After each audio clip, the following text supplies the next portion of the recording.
Guys, meron tayong dito 2G. Okay? 2G natin, short plate lang, 20 by 20 centimeter. So, itatry natin na full process to, no, mula sa root pass, open root to. So, ang diskarte natin gagawin dito, dahil kaliwete ako, ganyan, no, silipin nyo. Pag ganyan yung takbo natin, padrag sa kanan, sa mga tika kanan, ganyan naman. Okay? Ang gagamitin natin dito ng amperahe is 110. Sisilipin ko mamaya yung voltahe na ipopost dyan sa taas. Pahila ng konti yung takbo natin na ganyan. Kukunin ko muna yung root pass bago gagamitin natin yung welding mask view natin sa root pass bago yung ating hot pass. Para makita nyo naman ang pesto ng katawan, nilalayo ko yung cellphone na.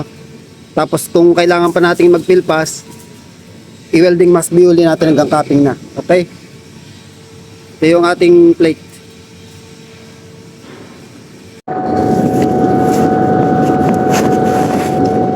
So ito guys, 110, 17.8 volts. Sabi ko naman sa inyo, kailangan timplahin nyo pa rin yan kasi pwedeng hindi tayo parehas ng mga lusaw ng makina, no?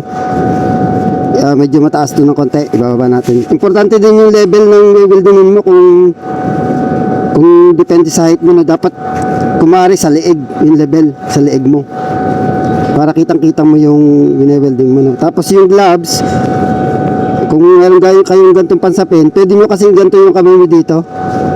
Kung root pass pa lang naman, di pa masyadong iinit yan. Kung medyo nanginginig kayo sa freehand, no? Kasi medyo nanginginig nga.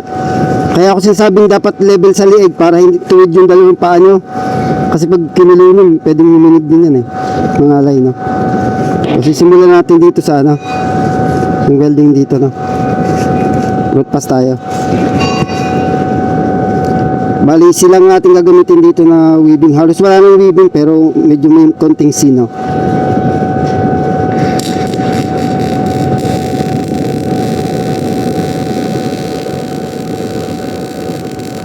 Kailangan talaga makagawa kayo ng keyhole.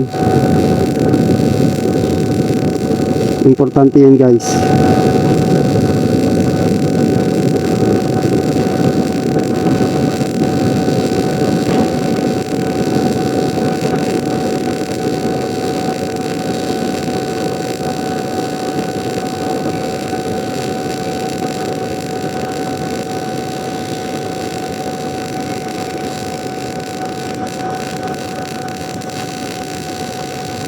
Kung nga pala yung makina ko, Lord. Hindi yung kamay, yung makina.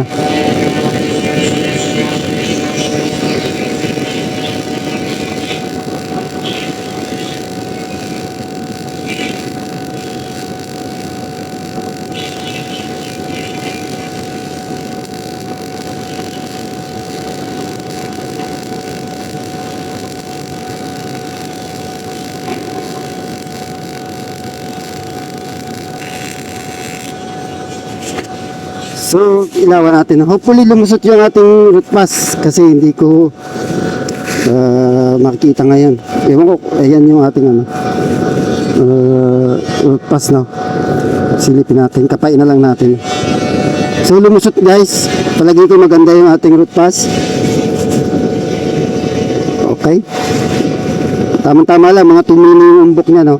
Kasi tutulak pa yan ng mga 0.5 mm kapag pinasadahan natin ng mas mainit, no, yung ating hot pass.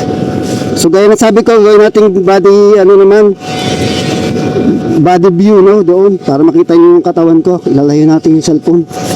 So, mag hot pass tayo guys. Gamitin natin dito mong amperahe, mga 150.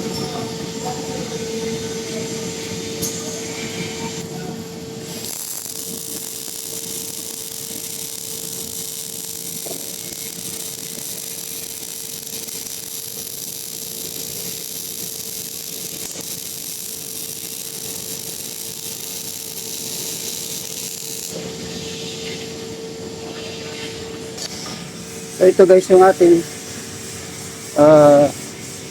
hot pass. So medyo maumbok na siya, no? So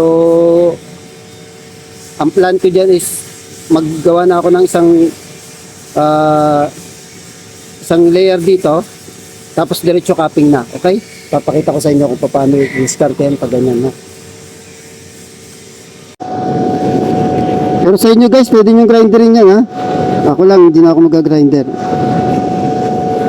Kasi pwede nyo bawasan ng umbok yan para makapag layer pa kayo na mas maayos, okay? So ang target ko dito is patungan ko ng isa, no? Para yung power lang to 150.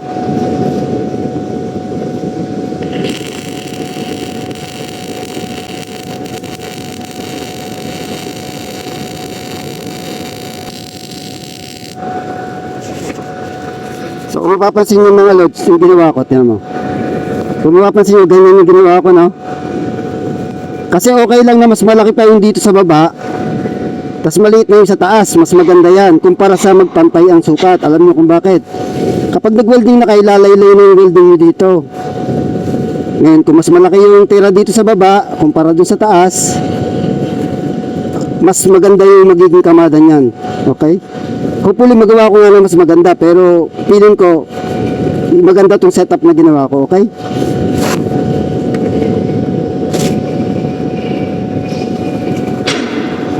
Mag-tapping na tayo.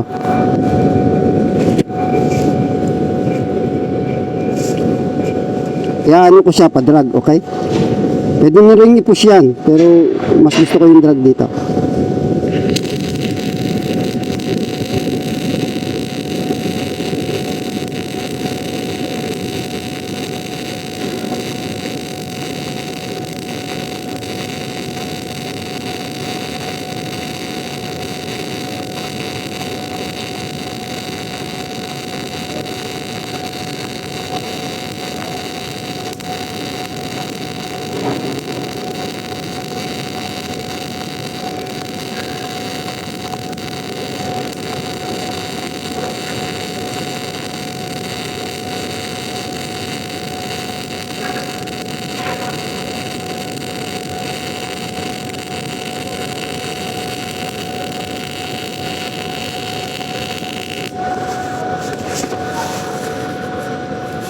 So ito yung ano nating layer, no? Ayan. So mapapansin nyo dito sa baba, wala naman siya undercut. Okay? Wala siyang undercut dito sa baba. So dire-diretso na tayo pataas. Magiging 3 layers yan, okay? Kung kayo, mag-grind kayo para mas pantay, okay? Yung ating angle ng ano, ng nozzle, pantay na lang yan kasi horizontal naman eh. Pantay na lang na ganyan. Kumbaga parang 0-0 sa lahat. Or pwede kayong medyo nakaganyan ng konti, pwede medyo nakatingala. Depende na sa inyo yan. Sa horizontal kasi di maselan sa angulo masyado, okay? Pero mas maganda yung level para pino yung bid nyo, okay?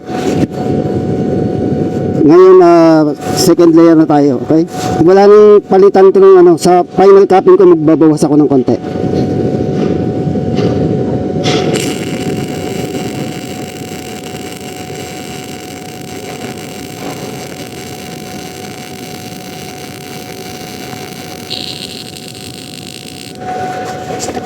Mabilis lang, no?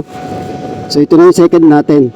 Kita pa rin naman yung unang layer, pero nangingibabaw na yung second natin, no? At saka goods pa rin yan. So magpa-final tayo. Medyo hinaan ko, alam mo kung bakit, kasi medyo malalim para makuha natin yung undercut, okay? Tapos medyo nakatingala na tayo na ganyan. Unfocus natin kasi ito. So bababaan ko ng konti. Siguro yan mga 150 yan. Ibaba natin ng mga 120 lang.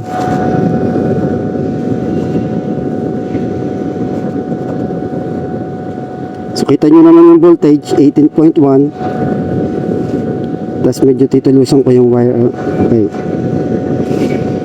Para medyo matigas-tigas ng konti yung welding natin. Medyo puputok to kapag napauna ka, pero okay pa rin yung ganyan amperahe. So ngayon magpa-final na tayo, okay?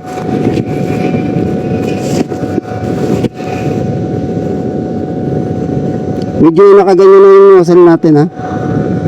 Pahila. Pansin nyo, mahina na yung power na gamit ko dito. Saka meron na akong konting weaving na. Kasi nga medyo malalim yung tapat na yun.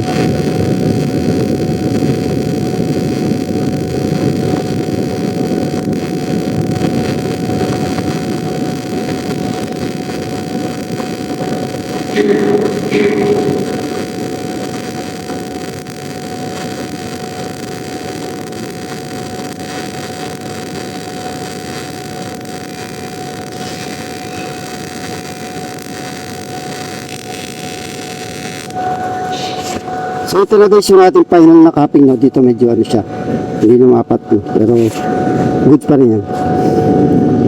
Ito na yung ano natin, itsura. So tingnan nyo guys. Okay, so brusin natin para malaman natin yung itsura. Medyo mahaba yung video natin dahil full to hanggang ano eh, capping eh. Kung interesado talaga kayo, tapusin nyo yan.